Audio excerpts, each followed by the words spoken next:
드디어 이자를 쓸 수 있게 해준 울브스 선수들에게 감사 인사를 드립니다. 지난 라운드에는 빌라도 잡아주시더니 첼시한테는 승점 6점 다 주고 아주 태산 같은 클럽이야. 울버햄튼의 잔류를 응원합니다. 프리미어리그 29라운드 울버햄튼과 리버풀의 경기입니다.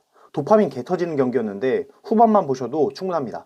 이번 주는 주말 FA컵으로 인해 주중 리그 경기가 펼쳐집니다. 갈 길 바쁜 리버풀을 강등로이드 제대로 맞은 울버햄튼이 잡으면서 챔스권 경쟁에 고춧가루를 뿌렸습니다. 경기는 2대1로 울버햄튼이 승리했네요. 오늘 경기는 경기 지표를 먼저 보고 가야 하는데 울버햄튼이 슈팅 4개, 리버풀이 슈팅 19개입니다. 심지어 울버햄튼은 전반에 슈팅이 없었고 후반 78분에 나온 로드리고 고메즈의 슈팅이 첫 슈팅, 첫 골로 기록되었는데 그만큼 경기는 리버풀이 압도했다고 볼 수 있는 거죠. 점유율이나 슈팅 개수나 리버풀이 압도했는데 경기 좀 보면 전반은 솔직히 지루했습니다. 리버풀이 못했다고 보기도 애매하긴 한데 골을 못 넣었으니까 위협적인 모습이 딱히 기억이 안 나는데 프림퐁이 나로우 쏜 거 하나 정도? 그거 기억나네요. 오히려 울버햄튼의 안드레가 미쳐 날뛰었는데 중원을 거의 장악하다 못해 씹어 먹었으니까 결승골도 골이지만 중원에서 볼 간수와 경합, 가로채기까지 혼자 강등로이드 2개 맞고 왔나 싶은 정도였습니다. 진짜는 후반부터인데 후반 60분 아로코달에, 후반 70분 로드리고 고메즈를 투입하는 울버햄튼의 롭 에드워드 감독입니다. 그리고 78분 후방에서 넘어온 공을 아로코다레가 반다이크와 경합해서 승리하며 침투해오는 로드리고 고메즈에게 전달합니다. 요즘 로드리고 고메즈 폼 좋거든요. 코나테가 수비 커버를 시도했고 알리송도 도전했지만 로드리고 고메즈가 기가 막히게 칩킥을 성공시키며 첫 골을 가져갑니다. 로드리고 고메즈는 지난 빌라전에서도 골을 기록하더니 2경기 연속으로 골을 기록했네요. 이때부터 불이 붙었는데 83분 교체로 들어온 벨레가르드가 어이없는 패스미스를 하며 살라에게 기회를 제공합니다. 크레이치가 수비 가능 범위에 있긴 했는데 살라가 타이밍 빠르게 아웃프런트로 슈팅을 시도하며 동점골을 만들었습니다. 그런데 솔직히 기대한 사람 있었어요? 저는 조세사가 당연히 막는다고 봤는데 썩어도 준치라고 파라오는 파라오입니다. 그리고 경기는 더 뜨거워졌는데 은구모아의 슈팅이 아쉽게 골대를 빗나갔고 반다이크의 헤딩이 조세사의 품으로 향했습니다. 마지막 94분 알리송이 걷어낸 공을 리버풀 진영에서 안드레가 잡았습니다. 리버풀의 수비는 헐거웠고 오늘 컨디션이 가장 좋았던 안드레는 페널티 박스 앞까지 전진하며 골대와 거리를 좁혔습니다. 스스로 슈팅을 시도했는데 센터백으로 위치했던 조고메스를 맞고 공은 굴절되며 알리송은 역동작에 걸렸고 그대로 골대로 공이 들어갑니다.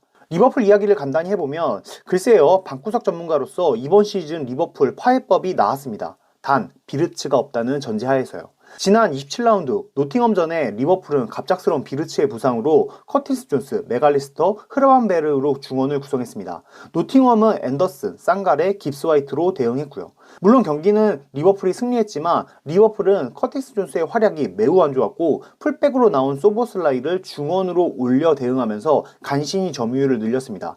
더해서 노팅엄의 골결이 눈뜨고 보기 힘든 정도였어서 간신히 97분에 메갈리스터의 결승골로 승리할 수 있었습니다. 그리고 28라운드 웨스트햄전은 큰 점수 차이로 이기기는 했지만 웨스트햄이 수책, 마가스, 마테우스 페르난데스를 중원에 배치하며 리버풀과 중원 힘싸움을 시도했습니다. 그리고 오늘 울버햄튼은 안드레, 주안 고메스, 엔젤 고메스 그리고 마테우스 마네까지 중앙으로 집중시키는 배치를 선택했고 리버풀은 소버슬라이, 흐라벤베르, 메갈리스터로 대응했는데 흐라벤의 활약이 미비하며 울버햄튼에게 중원을 내주었습니다. 결국 리버풀을 만나게 되는 팀은 중원 싸움에서 승리하는 것이 경기에서 승리하는 것이라고 생각하는 것이겠죠. 실제로 가능성이 제일 높기도 하니까. 그럼 중원에만 집착하는 이유가 무엇이냐? 모두가 아는 문제, 살라와 학포입니다. 더하면 프리폰과 케르케즈까지 볼 수 있겠네요. 조금 과장해서 리버풀의 측면이 만만돌이에요. 지난 시즌만 해도 살라, 루이스 디아즈, 트렌트, 로버트슨이 주전 라인업이었는데 이번 시즌 살라 마테인 간지 오래죠. 디아즈 미넨에서 날아다닙니다. 트렌트는 레알에서 힘든 시간이긴 하지만 그래도 일단 없고요. 로버트슨은 주전으로 나서기 어려운 폼이 되었습니다. 전반적으로 측면의 퀄리티가 매우 떨어졌는데 이전 몇 시즌간 리버풀을 만날 때 측면에 공이 가는 게 끔찍했거든요. 살라 디아즈는 언터처블이었고 트렌트, 로버트슨이 올리는 공의 구질은 돈의 최상급이었으니까. 그런데 이번 시즌에는 이 모든 걸 기대할 수 없죠. 코어 라인에서 나오는 공을 에키티케에게 뭐 좀 해줘봐 이렇게 기대할 수밖에 없는 상황인데 오늘 살라가 골을 넣기는 했지만 그건 벨레가르드가 뇌 빼고 패스하다가 나온 천운이었고 그 전에 템포 다 잡아먹었잖아요. 학포는 골 장면에서 오히려 방해하는 모습이었고 차라리 교체로 나온 어린 자원 은구모아가 공격적인 상황에서는 더 인상적인 모습이었으니까 리버풀은 측면에 대한 걱정이 더 깊어지는 경기입니다. 또 이번 시즌 프리미어리그에서 90분 이후 실점으로 패한 경기가 총 5번이 됐는데 이건 단일 시즌 최다 기록이라고 하니까 후반 막판 집중력 문제도 생각해 봐야겠습니다. 그럼 이제 주인공 울브스 이야기를 해볼까요? 플레이어 오브 더 매치를 받은 안드레의 활약은 앞서 이야기한 것처럼 정말 대단했습니다.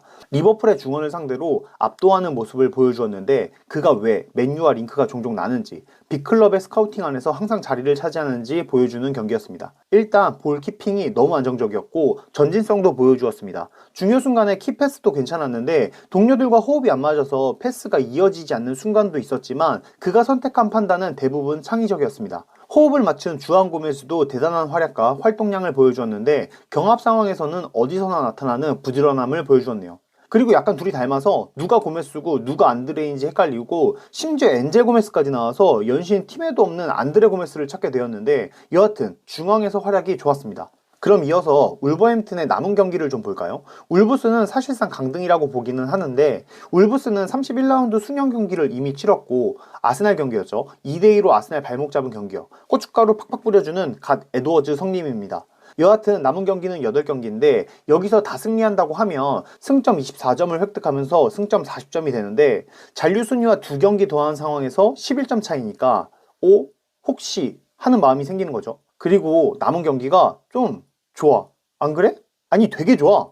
일단 빅6 중 토트넘밖에 없는데 심지어 홈에다가 토트넘 요즘 마탱이 가 있으니까 오히려 토트넘이 까다롭다고 생각할 만한 경기고 브렌트포드, 풀럼 정도 제외하면 전부 중위권 강등권 싸움하는 팀이니까 최소 번리는 딸 것 같고 잘하면 웨스트햄까지도 딸 수 있을 것 같은데 상대적으로 잔류권의 노팅엄은 맨시티, 풀럼, 빌라, 첼시, 뉴캐슬 경기 남아있고 토트넘은 리버풀, 빌라, 첼시 아직 만나야 합니다. 심지어 서로 간의 경기도 있어서 여기서 두 팀 중 한 팀은 최소 승점 2점은 드랍할 거고요. 그리고 토트넘은 챔스, 노팅엄은 유로파 남아있죠. 이거 정리할수록 해볼만 하잖아. 진짜 농담 아니고 울브스는 최근 5경기 2승 1무 2패인데 빌라, 리버풀 잡았고 아스날이랑은 비긴 거니까 기세가 상당하거든요. 황희찬도 부상에서 돌아왔고 주전급 선수들도 컨디션이 좋아 보이는데 울버햄튼이 기적같은 잔류를 해볼 수 있지 않을까? 응원해보겠습니다. 그리고 돌아오는 주말 다시 한번 몰리뉴 스타디움에서 울브스와 리버풀이 FA컵 5라운드 경기를 갖습니다. 리버풀은 생각보다 빨리 복수의 기회를 갖게 된 건데 울버햄튼이 다시 한번 리버풀을 잡을 수 있을지 리버풀이 복수를 성공할 수 있을지 지켜보도록 하겠습니다. 오늘 영상 여기까지고요. 지금까지 축구지금이었습니다.